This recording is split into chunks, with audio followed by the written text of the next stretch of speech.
গত বুধবার রাতে লালমনিরহাটের পাটগ্রাম থানায় হামলা চালিয়ে ভ্রাম্যমাণ আদালতে সাজা পাওয়া 2 আসামিকে ছিনতাইয়ের ঘটনা ঘটেছে। এ সময় পুলিশের সাথে একদল লোকের সংঘর্ষে অন্তত 20 জন আহত হয়েছেন। হামলার ঘটনা নিয়ে প্রত্যক্ষদর্শী ও পুলিশ জানিয়েছে, বুধবার রাত 10:30টার দিকে 2 থেকে 250 মানুষ একযোগে থানার চত্বরে ঢুকে ভাঙচুর শুরু করেন। উত্তেজিত জনতার তাণ্ডবে লণ্ডভণ্ড হয়ে গেছে চেয়ার, টেবিল, কম্পিউটার এবং ল্যাপটপ। তাছাড়া গুরুত্বপূর্ণ নথি নষ্ট করা সহ ইট পাটকেল ছুঁড়ে থানার জানালার কাঁচ ও দরজা ভেঙে ফেলা হয়েছে। এতে পুলিশ বাধা দিলেই শুরু হয় 2 পক্ষের সংঘর্ষে 2 পুলিশ সদস্য গুরুতর আহত হয়। স্থানীয় বিএনপি নেতাকর্মীরা এই হামলা চালিয়েছে বলে অভিযোগ করেছেন পাটগ্রাম থানার অফিসার ইনচার্জ।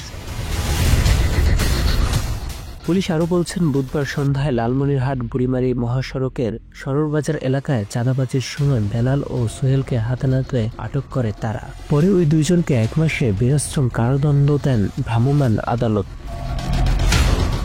তবে ওই ঘটনার সাথে বিএনপি নেতাকর্মীরা জড়িত নয় বলে বাংলা এডিশনের কাছে দাবি করেন বিএনপি নেতা এবং যোগাযোগ মন্ত্রণালয়ের সাবেক উপমন্ত্রী আসাদুল হাবিব দুলু। কিন্তু এটা কিছু কিছু গণমাধ্যম বিএনপিকে জ্বালাচ্ছে। এটা তো বিএনপির কোনো বিষয় না, এটি ইজারাদারের সঙ্গে প্রশাসনের সমস্যা। বাংলা এডিশনকে তিনি আরো বলেন, ব্যবসায়িক দ্বন্দ্বের কারণে এই হামলার ঘটনা ঘটেছে। পাটগ্রামে তো দীর্ঘদিন ধরে অবৈধভাবে বালু উত্তোলন করা হয় এবং সেখানে প্রশাসনের কিছু দুর্নীতিপরায়ণ ব্যক্তিদের সঙ্গে যোগসাজশ করা হয়। প্রতি রাত্রে অনেক টাকা লেনদেন হতো। খনিজ সম্পদ মন্ত্রণালয় এটি এখন ইজারা দিয়েছে এবং ইজারাদার সরকারকে সেটি রয়্যালিটি জমা দিয়েছে।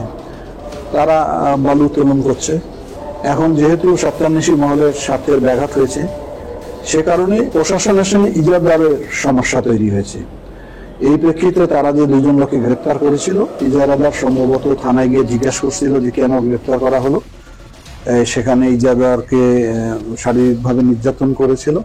এর ফলে ওনাদের যে কর্মচারী, ব্যবসায়ী মহল, তারা থানার সঙ্গে বাগবিতণ্ডায় জড়িত হয়। এক পর্যায়ে তাদের মধ্যে সংঘর্ষে লিপ্ত হয়।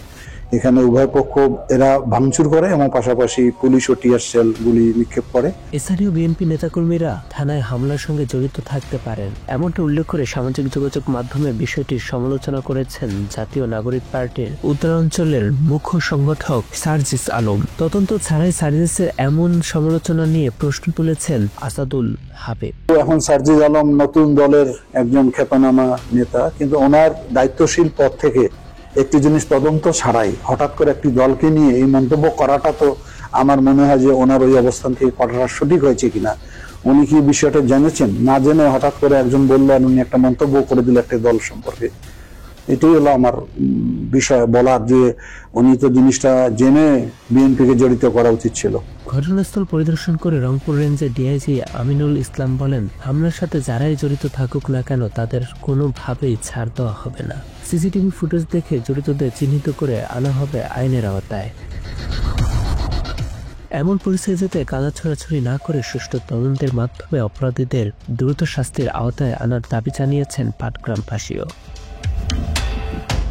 ইসমাইল সর্দার, ডেস্ক রিপোর্ট, বাংলা এডিশন।